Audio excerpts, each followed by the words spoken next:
Welcome back to History Class with Dr. W and our continuing discussion of Vietnam. In the previous lecture, we talked about the Tet Offensive, the massive attacks by Viet Cong and North Vietnamese forces in January of 1968, and continuing for several months after. In this lecture, we'll continue that story, focusing on one of the most dramatic episodes of the entire offensive, the siege at Khe Sanh. The final phase of the northern offensive was the attack at Khe Sanh. This was about 60 miles northwest of Hue, near the demilitarized zone. This base had been reinforced at Westmoreland's order and was defended by some 6,000 American troops, mostly American Marines with some ARVN Rangers as well. These troops ultimately came under siege by an enemy force numbering some 30,000 to 40,000 troops. General Giap, who planned this phase of the attack, hoped that Khe Sanh might become America's Dien Bien Phu. This would be the climactic battle leading to American surrender, or so he hoped. Part of his plan hinged on the first two phases of Tet being more successful. He hoped that the attack on Khe Sanh would put a capstone on several months of failure and surrenders. That hadn't happened, but the attack was launched anyway. The American troops at Khe Sanh were under siege for 77 days.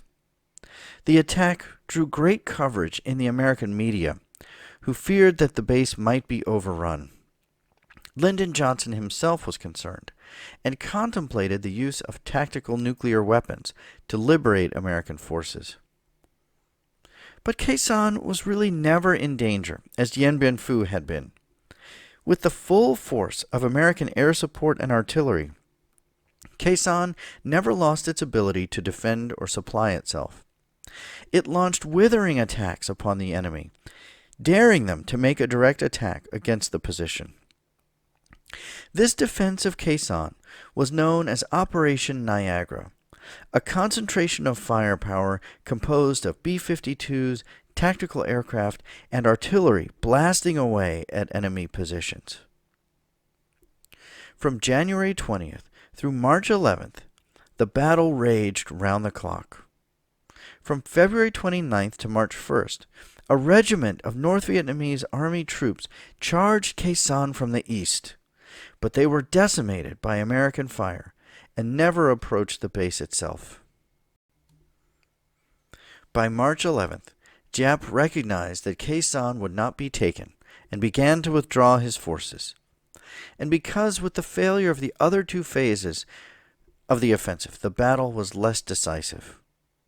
Enemy losses, killed and wounded, were estimated at some 10,000. For the Americans, there were about 200 Marines killed.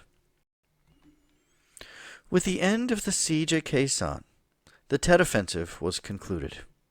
Lyndon Johnson called it a complete failure for the enemy.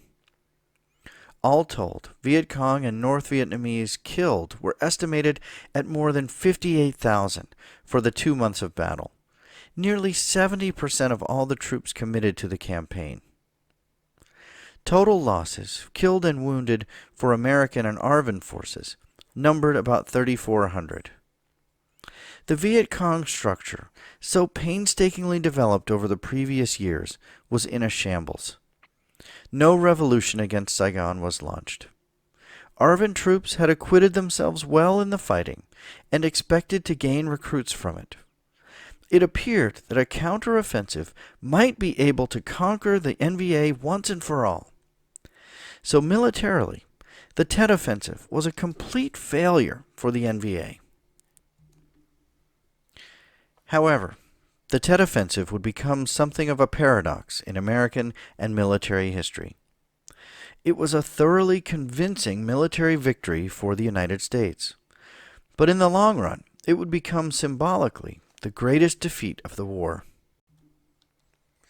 The attack was a complete shock to the American people. They had been told and reassured for years that the United States was winning, and that the enemy was weakening and they might surrender at any time. It was clear now that was not the case. Even worse, the battles in many cases were shown on television in America. The battle for the American embassy, while quick and decisive, appeared desperate and panicked. One memorable moment occurred on February 2nd, 1968, when a chief of police for the South Vietnamese executed a Vietnamese terrorist in the streets, shooting him in the head, right in front of American cameras. This was one of the most memorable and horrible images of the entire war. For the untrained American eye, it's difficult at first to realize that the man pulling the trigger is America's ally in this image, and that the seemingly innocent victim is the Viet Cong terrorist, the enemy. It is also after one of the battles of Tet, at the town of Ben Tre, that Air Force Major Chester Brown uttered the phrase I mentioned earlier in the semester, that it, quote, became necessary to destroy the town to save it.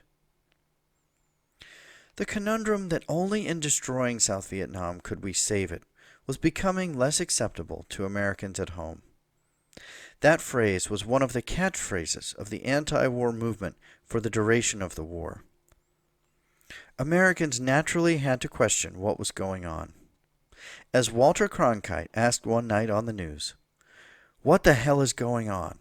I thought we were winning this war." Lyndon Johnson's efforts to reassure the American people after Tet did not have much effect. The so-called credibility gap sealed his fate. We wondered if we could trust the president before. Now we knew we couldn't. So even though it does seem that increasing the pressure after Tet might have led to the defeat of the North, the American people didn't believe him. In the next lecture, we'll talk about the fallout from Tet and the fate of the Lyndon Johnson administration.